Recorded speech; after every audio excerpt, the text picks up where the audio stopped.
सयाटिकाचा ज्यांना त्रास असेल त्यांना अनुभव असतो.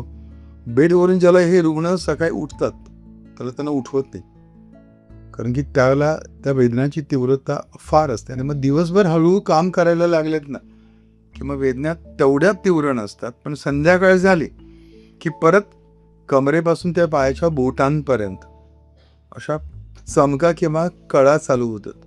पण काही रुग्णांमध्ये कमरेपासून बोटांपर्यंत मुंग्या येत असतात, किंवा काही रुग्णांमध्ये त्या पायांमध्ये सुंदपणा जाणवतो.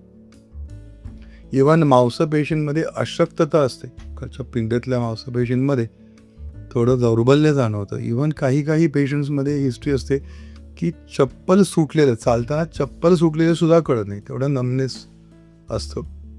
अशा लक्षणांसोबत काही रुग्णांना पोटफुगी असते, अजीर्णाचा त्रास असतो, अंगात जडपणा असतो, पायांमध्ये जडपणा असतो, पोट साफ होत नाही, सतत आळस असतो, शिवाय पावलांवर सूज असते काही पेशंट्समध्ये, झोप येत नाही. अशा एक ना अनेक तक्रारी याच्याशी असोसिएटेड असतात.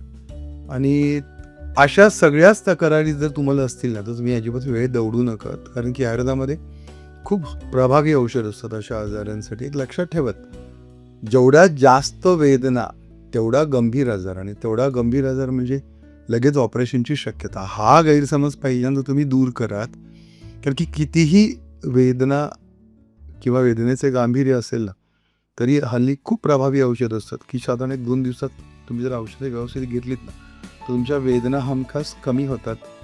सयाटिका हा आजार कितीही जुना असला तरी प्रभावी आयुर्वेदिक उपचार घेतलेत, पंचकर्म घेतलीत, पथ्य पाळलेत आणि व्यायाम केलात, त्यामुळे 100% तुम्ही या आजारांपासून पूर्णपणे बाहेर पडू शकता.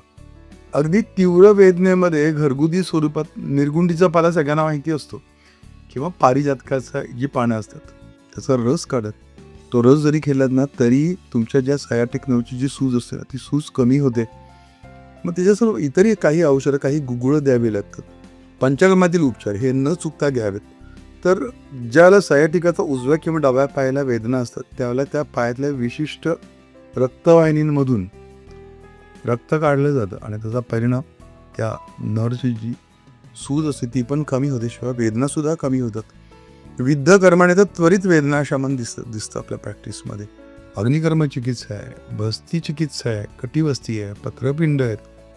हे सगळे जर उपचार तुम्ही अतिशय हुशार अशा वैद्यांकडून घेतलेत, काही औषधं घेतलीत, आणि त्याच्यासोबत पथ्याने योगा थेरपी हे जर घेतलीत ना तर नक्कीच तुमचा जर पूर्णपणे बरा होतो मित्रांनो.